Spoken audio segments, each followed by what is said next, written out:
uwitwa Djihadi ndetse na bagenzi be ku munsi w'ejo batangajweho inkuru yatunguye abantu ndetse inababaza abantu benshi cyane. Nyuma y'uko rero ku mbuga nkoranyambaga hari gucicikana amakuru y'uko Djihadi na bagenzi be bakatiwe imyaka 5, ahandi bakavuga ko bagiye gufungwa imyaka 5, igikuba kiracika. Abakunzi ba Djihadi cyangwa se abashungu ko bakunda kwitana barababara cyane, abenshi mu bari ku rukiko batashe amarira ari yose. Gusa uyu munsi reka tuganire kuri iki kintu, aya makuru tuyanonosore neza ndetse tugire na bamwe dukomeza imitima, abandi tubafashe kunyura muri ibi bihe bitoroshye. Ubwo ndavuga inshuti, abavandimwe ndetse n'abakunzi ba Djihadi ndetse n'abandi bari kumwe muri iyi dosi. Ku munsi w'ejo tariki 17 Djihadi ndetse na bagenzi be bitabye urukiko kugira ngo baburanishwe ku byaha bashinjwa, harimo no kuba barasakaje amashusho y'urukozasoni y'umuhanzi witwa Yampano. Nyuma y'uko imanza zagiye zibanza, rumwe yagiye yiregura ndetse agashaka n'abamwunganira mu mategeko kugira ngo biregure kuri iki cyaha bashinjwaga. Urukiko rero rukaba rwarasuzumye ibyo bireguraga byose, ariko ubushinjacyaha, ubwo ndavuga abashinjacyaha bakurikiranye iki kirego kiregwamo Djihadi, bo rero nyuma yo gutanga ibimenyetso ndetse no gusobanura uko ikirego giteye, bakaba baragaragaje ko ibyo aba bagabo bose bireguye atari byo, ko bidakuraho icyaha bakoze cyo kuba barasakaje amashusho y'urukozasoni ya Yampano. Ubushinjacyaha rero bukaba bwarabasabiye gufungwa imyaka 5 igihano cy'iki cyaha abakoze. Gusa nanone mbibutse ko kuba barasabiwe igihano cy'imyaka 5 n'ubushinjacyaha bidasobanuye ko bakatiwe imyaka 5. Bivuze iki rero? Ni ukuvuga ngo ubushinjacyaha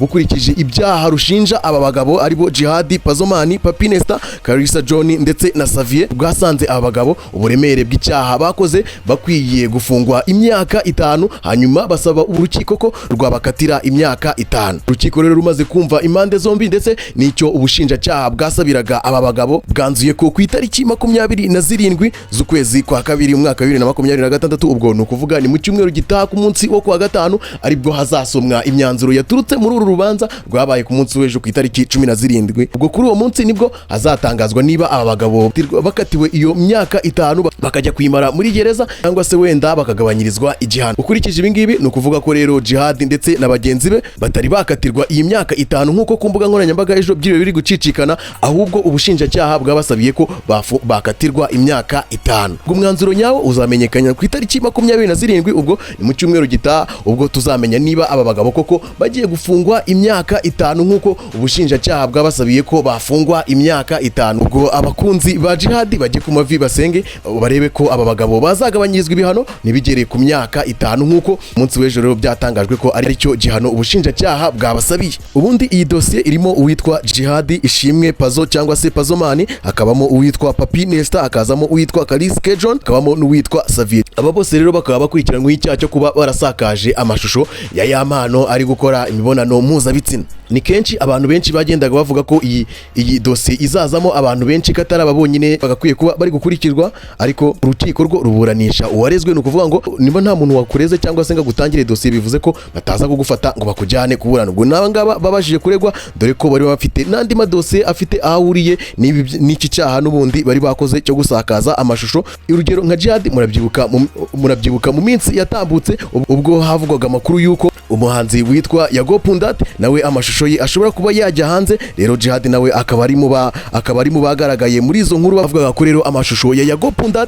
bashobora kuba bafite ndetse ashobora kwisanga yageze hanze. Uwitwa Karisa John, uyu nguyu rero nawe akaba atari ubwa mbere yumvikanye muri ibi bikorwa, dore ko umuhanzi witwa Gisa cy'inganzo mu minsi ishize ubwo yagarukaga mu muziki nyuma yo guhabwa amahirwe na The Ben mu gitaramo cyabaye ku ya mbere z'ukwa mbere, nawe akereka abakunzi bari banamukumbuye ko agifite impano ndetse akinaririmba neza nk'uko byahoze. Nawe mu buhamya yatangiye ku Isibo TV mu kiganiro The Choice Life, nawe yatangaje ko uyu Karisa John ndetse n'inshuti ze mu myaka yatambutse ubwo bari baherereye mu karere ka Rubavu, ubwo ni mu mujyi wa Gisenyi. Avuga ko rero nawe umunsi umwe Karisa John ndetse na bagenzi be bari inshuti ze kandi za hafi bahoreraga mu bikorwa bigiye bitandukanye. Ubwo rero bari mu mujyi wa Gisenyi, yari afite umukobwa bari bafitanye umubano muri icyo gihe. Ubwo rero yari yaje kumusura uyu nguyu Karisa John ndetse na bagenzi be bakaba baramuteze telefone, ubwo bari mu cyumba bakabasha kumufata amafoto ari kumwe n'uyu mukunzi we bari kugirana ibihe byiza.